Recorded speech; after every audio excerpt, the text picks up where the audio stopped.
Deixa eu trazer para a nossa conversa ele, chegando aqui na nossa programação, grande Roberto Dumas, professor do INSPER. Seja muito bem-vindo, Dumas. Bom dia para você. Bom dia, Paula, Felipe, meu amigo Cabral. Estou aqui, não estou com Covid, não. Ah, maravilha. É o Cabral que deve estar, né, com essa tosse dele aqui, mas tudo bem. Tô vacinada.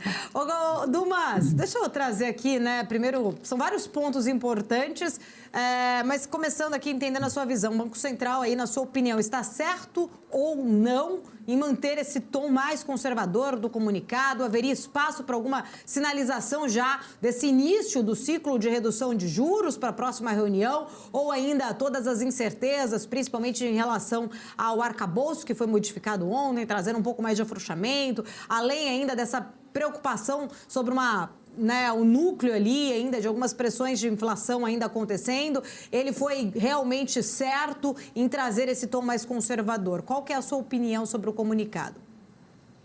Veja, Paula, eu sou um pouquinho mais humilde do que os econometristas que queimam a cabeça do Campos Neto na Paulista. Eles que têm bastante regressão econométrica, eles têm o modelo do Banco Central, então eles fazem o hashtag baixa juros já, mas eu sou um pouquinho mais humilde.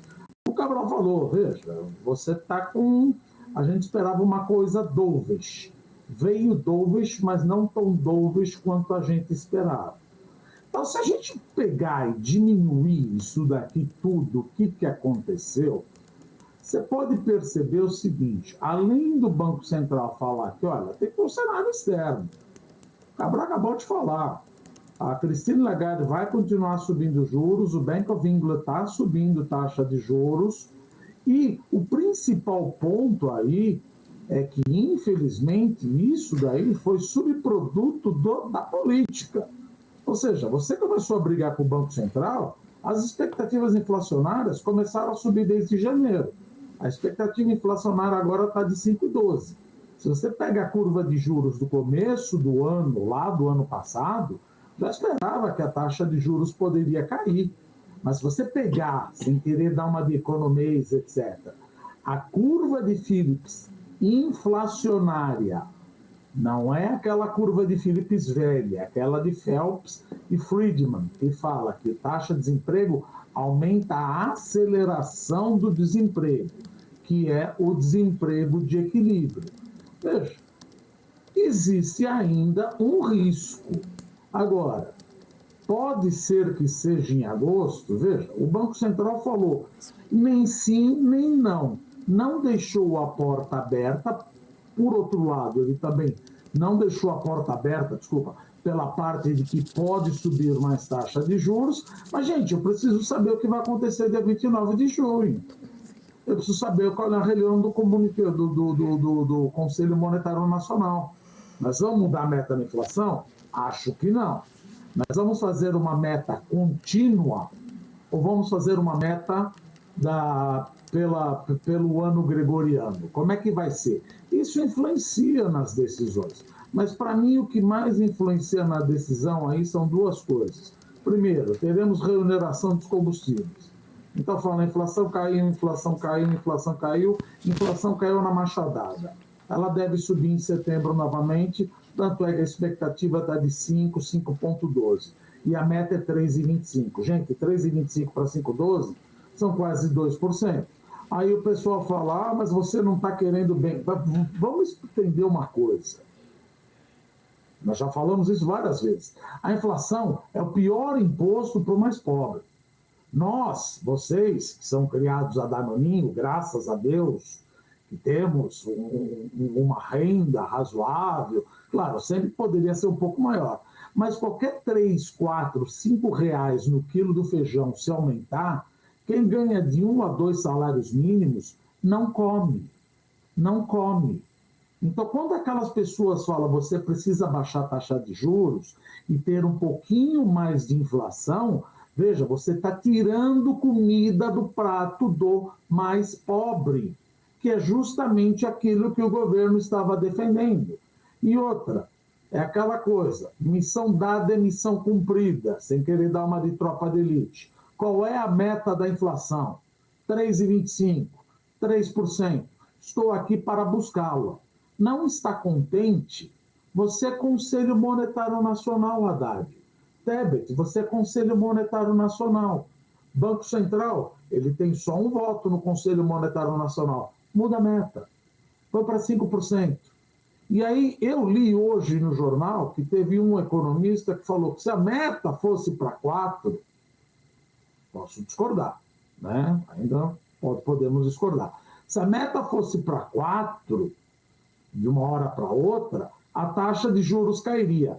Gente, não precisa ser economista, você precisa ser agente econômico. Se eu sou agente econômico, eu vejo que eu não atingi a meta, não vou conseguir atingir a meta, aí o governo deliberadamente mudou a meta, como é que eu vou fazer meu business plan? Eu vou fazer meu business plan com uma nova meta.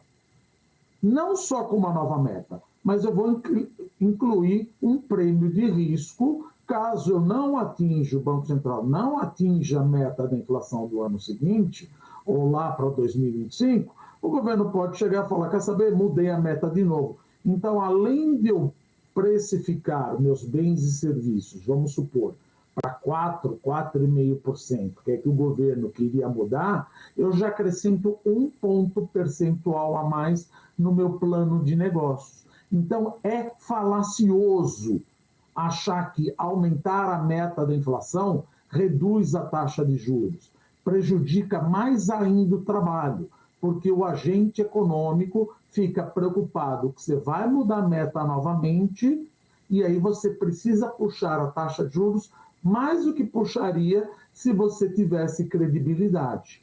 Ou seja, aqueles que falam erroneamente que a inflação é simplesmente ter desemprego, não é isso. É ter o desemprego, é mexer na demanda agregada, mas muita gente, muito jornalista que mal e porcamente entende, fala que, olha, não tenho que olhar as perspectivas e as expectativas do relatório Focus. Tenho que olhar sim, porque a inflação é impactada pela expectativa, porque a profecia se autorrealiza. Se eu acho que a inflação vai para 4%, eu coloco na minha meta, no meu plano de negócios, 4, 4,5%, 5%. Então, eu acho que foi no sentido de dovish, melhor do que era, mas não tão melhor quanto se esperava, que iria abrir a porta. É óbvio que aí, quem é contra a massa de manobra, a gente já espera o que vai acontecer. Se diminuísse 0,25, o governo ia falar, tá vendo? Era só mexer que diminui 0,25, não faz efeito nenhum. Se vai diminuir 0,25 em agosto, vão reclamar do mesmo jeito. Se diminuir 0,25 em setembro, vão falar que demorou. Se diminuir 0,50 em agosto, vão falar, tá vendo? Estava exagerado, por isso fizeram 0,50. Vão reclamar em qualquer sentido. Reclamar até pode, mas no momento onde você começa a soltar ruídos, veja, não é uma reclamação técnica, não é uma reclamação técnica, parece que está um conluio de empresários que não entendem a perniciosidade que é uma inflação justamente para o pobre, daquele que compra os produtos. E aí isso solta mais ruído e os agentes econômicos falam, quem está controlando isso daqui? Vai mudar a meta ou não vai mudar a meta? Pelo sim, pelo não, já com a reoneração, a minha expectativa é de 5,12.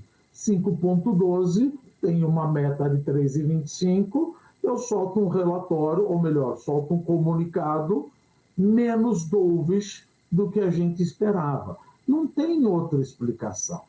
Se a gente puder resumir isso daqui, governo, para de brigar, para de fazer ruídos e deixar, mais ou menos, no campo aberto, inclusive o partido, de que tem que tirar esse ou aquele, que quem está lá está ajudando o governo Bolsonaro. Isso é uma massa de manobra. Isso é uma massa de manobra. Gente, eu já falei aqui, parece que taxa de juros virou Big Brother. todo mundo tem uma opinião e ninguém fez uma regressão econométrica para saber do modelo. E aí vem o cara e fala, mas a taxa de juros está me prejudicando e o Banco Central deveria, olha só, que eu já ouvi, deveria ir às ruas e ver como nós não estamos vendendo. E vocês acham realmente que a queda das vendas, que a queda do varejo não é uma variável explanatória da regressão econométrica do Banco Central? Meu Deus! O Banco Central é tão não técnico assim que ele decidiu. Então, ele está na tecnicidade e está dando às favas o que os outros estão achando. E o que me parece interessante está surgindo aquela coisa da época do Delfim Neto. O importante é aumentar o bolo e depois dividir o bolo. Não é assim. E, como eu digo, o governo que foi eleito justamente para ajudar o mais pobre está preconizando um pouquinho mais inflação que prejudica o mais pobre. E R$5, R$10, R$15, um pouquinho mais caro o alimento, esse cara não come. E aí, cadê a comida? Cadê a panela cheia? Que todo mundo fala. Aí fala, tô com um monte de gente desabrigada, desalentada, e que não come, volta com o Bolsa Família. Gente, política monetária é isso. O Cabral acabou de falar. É um remédio que dói, é uma bezetacil. Dói. Você vai até o inferno para sentir. Mas é assim, a gente chama de cleaning crew. Fizemos uma festa. Teve uma festa no mau sentido. Pandemia, guerra, veio uma inflação de oferta, que não é mais inflação de oferta. É só não ter preguiça e entrar no IBGE, que você vai ver que o preço do alimento subiu 5% e o preço de transporte está caindo. Inclusive, é bom avisar isso daí para alguém do governo. Só que saúde, habitação e vestuário está rodando a 11%, 12%. Isso é choque de oferta? Quer dizer, até preguiça de abrir no site do IBGE o pessoal tem. E ainda mais fazer propaganda política. Mas isso é uma massa de manobra, não tem problema. Mas o problema é quando a massa de manobra começa a exagerar no ruído. Como eu falei, exagera no ruído, acaba batendo na expectativa. Isso a profecia se autorrealiza. Eu, como agente econômico, fico com medo. Começo a reajustar meu preço ou colocar no meu business plan um preço mais alto, que eu não sei o que vocês vão fazer no Conselho Monetário Nacional. Eu não sei até onde vai. Tudo isso para reduzir taxa de juros, que a gente já sabe, capítulo 3 ou 4 de um livro de macroeconomia, que não adianta aumentar só a demanda agregada. Eu estou próximo do meu Nairu, do meu desemprego natural, do meu desemprego de equilíbrio. Por que eu estou próximo do meu Nairu? O Non-Inflationary Rate of Unemployment, Non-Accelerated Inflation Rate of Unemployment, desemprego natural. Porque eu tenho pessoas que não são capacitadas. Então, achar que nós vamos ter um nível de desemprego da ordem de 3%, 4% igual aos Estados Unidos, pode esquecer. Uma grande parte da população que está desempregada não é capacitada. E quem é capacitado, daqui a pouco vai começar a pedir salário mais alto. Falar, mas eu não estou crescendo. Gente, o que fez eu crescer foi o agronegócio, cresceu 22%. O consumo 0,2%. O que caiu foi investimento 3,4%. De novo, pega no capítulo de macroeconomia, qualquer coisa, por que caiu? Primeiro, taxa de juros subiu. Outra, incerteza no primeiro trimestre. Por que incerteza? Como mostra a equação. Eu não sei como vai ser o arcabouço fiscal. E, aliás, é outra coisa que o Banco Central falou. Eu estou com uma incerteza no arcabouço fiscal. E o governo fala, mas que incerteza? Acabou de sair mais uma exceção para ciência e tecnologia. Quer dizer, cada dia tem uma nova exceção. O Banco Central me mostra a regra do jogo que eu determino. Mas cada hora coloca uma exceção. Não, mas ciência e tecnologia não é importante? Lógico que é. Bolsa Família? Lógico que é. Fundeb não é importante? Lógico que é, mas não tem nada para cortar, né? Que nem vocês estavam falando. Eu tenho que arranjar mais 160 bi. O fato de ter o direito adquirido não transforma as coisas infinitas, Paulo. Ô, Dumas, você falou aí a respeito do empresariado, inclusive eles engrossam todo esse coro aí para a redução da taxa de juros, diz que o setor está sendo bastante prejudicado, penalizado por conta do juro muito alto, que as indústrias não têm acesso a um crédito com um juro tão alto, né? E aí acaba impactando na produtividade, acaba impactando em várias situações. E aí, tentando linkar uma coisa com a outra, né? A gente, claro que tem um problema estrutural de produtividade. Inclusive, recentemente saiu uma pesquisa que o Brasil cai mais ainda no ranking de produtividade e competitividade em cenário internacional. Uma mudança de postura no juro ou numa reforma tributária, como a gente tem falado aqui, poderia mexer nessa competitividade do Brasil, poderia trazer uma melhora nesse ambiente para o empresariado, trazer uma melhora nesses níveis de competitividade, ou o buraco é um pouco mais embaixo? E aí, sem querer te tolher aí, mas rapidinho, eu tenho poucos minutinhos, 2, 3 minutos para essa resposta, por gentileza. Fica tranquilo. Veja, quando a gente fala em competitividade, a primeira coisa que todo mundo fala é taxa de juros. Está errado. Estimular a demanda agregada, isso é uma coisa fácil. Só que o Brasil, como você percebe, já há 10 anos a gente tem o voo da galinha. Você cresce 2%, 3%, 4%, pum, bate na inflação. O que eu tenho que mexer? Eu tenho que mexer no meu PIB potencial. O que é o meu PIB potencial? Eu uso a equação do solo. Eu preciso de população economicamente ativa. Meu bônus demográfico está acabando. Eu não tenho mais gente para trabalhar. E quem eu tenho não está capacidade. Preciso de capital, o Brasil não poupa.